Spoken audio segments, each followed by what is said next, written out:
Hello guys, আজকে তোমাদের সাথে শেয়ার করব ক্যাপসিকামের ইউনিক রেসিপি।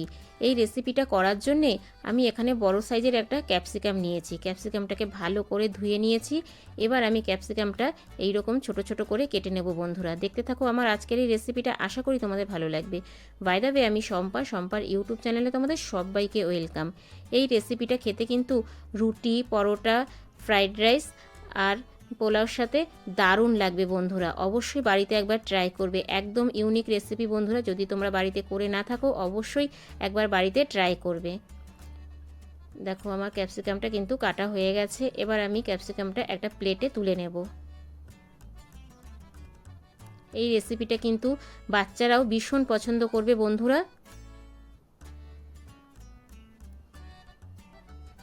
এই দেখো ক্যাপসিকামটা আমি তুলে নিলাম একটা প্লেটে। এবার আমি এইদিকে একটা ফ্রাই প্যান বসিয়ে দিয়েছি, তাতে আমি 1 চামচ সাদা তেল দিয়ে দিয়েছি। তেলটা গরম হয়ে গেছে। এখানে দিয়ে দিলাম আমি 10-12টা কাঁচা বাদাম, চাইলে তোমরা ভাজা বাদামও দিতে পারো। দিয়ে দিলাম 4 কোয়া রসুন আর ছোট ছোট করে কেটে রাখা 4 টুকরো আদা আর একটা কাঁচা লঙ্কা আমি ফাটিয়ে দিয়ে দিয়েছি। ঝালটা তোমাদের নিজেদের পছন্দ মতো দেবে বন্ধুরা। এবার একটু আমি এটাকে ভালো করে ভেজে নেব। এবার আমি দিয়ে দিলাম নারকোলটা আমি এই রকম লম্বা করে কেটে নিয়েছি। চাইলে তোমরা নারকোল কুড়িয়েও এইরকমভাবে ভেজে নিতে পারো বন্ধুরা। আমি একটু হালকা করে ভেজে নেব। দেখো বন্ধুরা ভাজা হয়ে গেছে। এবার আমি এটাকে মিক্সিতে পেস্ট করে নেব। এবার আমি একটা মিক্সির বাটি নিয়ে নিয়েছি, তাতে দিয়ে দিলাম নারকেল বাদাম যে ভেজে রেখেছিলাম সেইটা।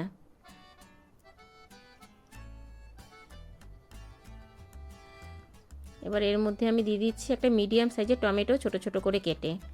এবার আমি ভালো করে পেস্ট করে নেব। ফিরে আসছি বন্ধুরা পেস্ট করে।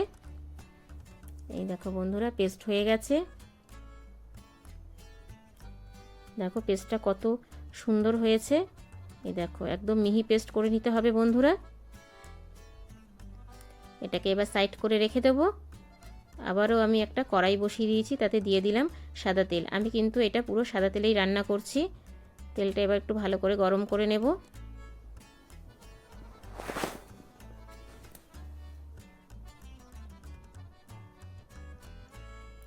তেলটা গরম হয়ে গেছে। এবার আমি একটা মিডিয়াম সাইজের পেঁয়াজ একদম ছোট ছোট করে কুচিয়ে দিয়ে দিলাম তেলের মধ্যে। এবার পেঁয়াজটাকে একটু হালকা করে ভেজে নেব। পেঁয়াজটা কিন্তু খুব বেশি ভাজার দরকার নেই বন্ধুরা।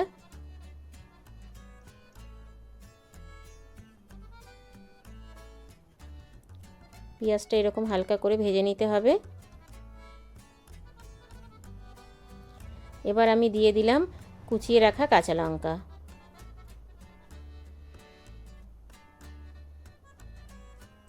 কাঁচা লঙ্কাটি দিয়েও আমি ভালো করে একটু ভেজে নিচ্ছি।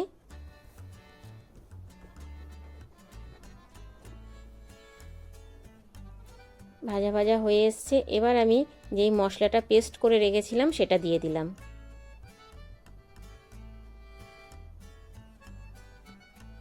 এটা দেওয়ার পর মিক্সির বাটি ধুয়ে একটু জল দিয়ে দিলাম। এবার ভালো করে আমি পেঁয়াজের সাথে কষিয়ে নেব। ভীষণ টেস্টি হয় খেতে বন্ধুরা, অবশ্যই তোমরা বাড়িতে একবার ট্রাই করবে।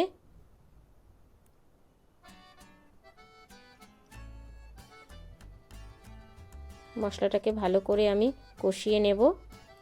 এবার আমি দিয়ে দিলাম পরিমাণ মতো লবণ, দিয়ে দিচ্ছি 1 চামচ হলুদ গুঁড়ো আর 1 চামচ লঙ্কার গুঁড়ো আর দিয়ে দিচ্ছি 1 চামচ ধনের গুঁড়ো।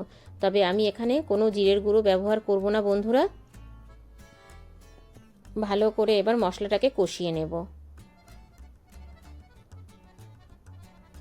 যতক্ষণ মশলা থেকে তেল না ছাড়ে এইভাবে কষিয়ে নিতে হবে।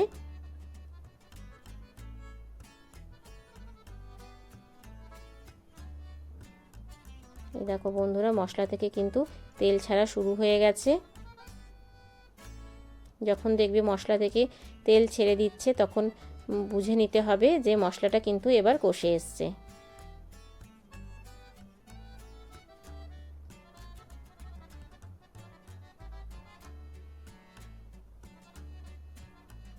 এবার আমি দিয়ে দেবো 1 বাটি উষ্ণ গরম জল। জলটাকে দিয়ে ভালো করে নাড়িয়ে দিচ্ছি।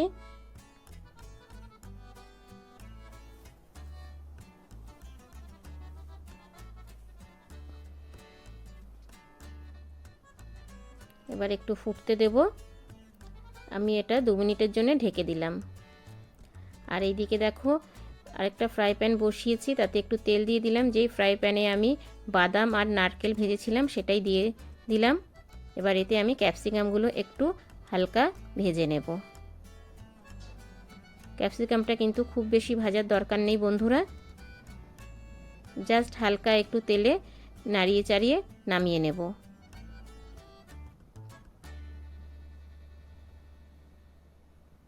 কারণ ক্যাপসিকাম কিন্তু এমনিতেই নরম।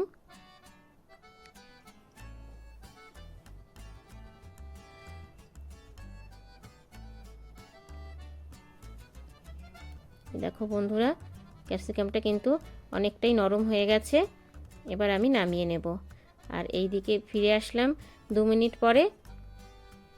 দেখো মশলা থেকে কিন্তু একদম তেল ছেড়ে দিচ্ছে, আর মশলাতে যে জলটা ছিল সেটাও কিন্তু অনেকটা টেনে গেছে।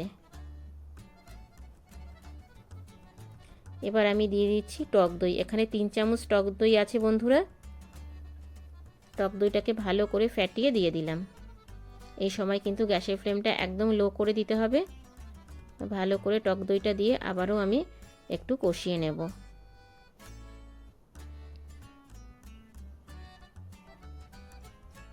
ভীষণ টেস্টি আর ইউনিক একটা রেসিপি বন্ধুরা।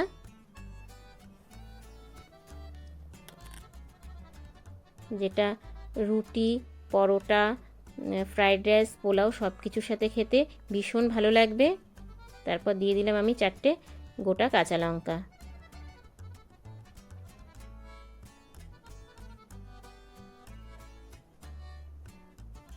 এবার আমি দিয়ে দেবো যে ক্যাপসিকামটা আমি হালকা ভেজে রেখেছিলাম সেটা।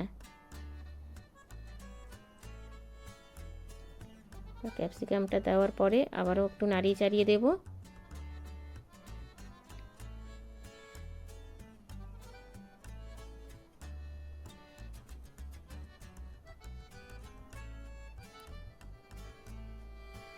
আবারও বন্ধুরা আমি 2 মিনিটের জন্য ঢেকে দেব।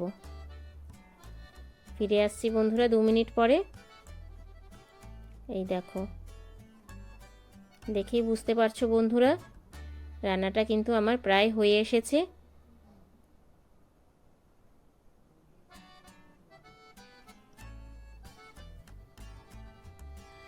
এবার আমি এতে দিয়ে দেব চিনি। এই চিনিটা দিলে পরে কিন্তু স্বাদটা ব্যালেন্স থাকে। আর যদি কেউ মিষ্টি খেতে পছন্দ না করো তোমরা স্কিপ করতে পারো, কিন্তু দিলে পরে খেতে বেশি ভালো লাগবে বন্ধুরা।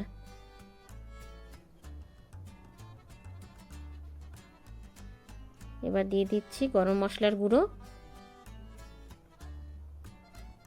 সবশেষে আমি এটা ফিনিশ করব ধনেপাতা কুচি দিয়ে।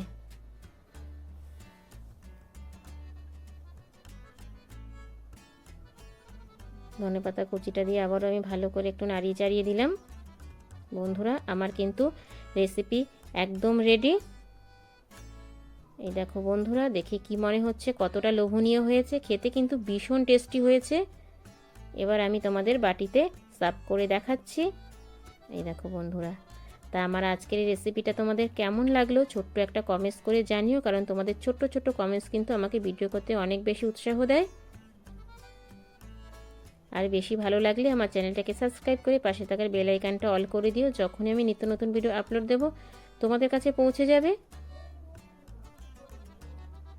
কি বন্ধুরা, দেখে লোভনীয় মনে হচ্ছে তো? রুটি, পরোটা, ফ্রাইড রাইস, পোলাওর সাথে কিন্তু একদম জমে যাবে। বাই দ্য ওয়ে, এতক্ষণ দেখছিলে শম্পার ইউটিউব চ্যানেল। আবার দেখা হচ্ছে তোমাদের সাথে নেক্সট কোনো নতুন রেসিপিতে। ততক্ষণের জন্য টাটা, বাই বাই। সবাই ভালো থেকো, সুস্থ থেকো। Thank you for my watching.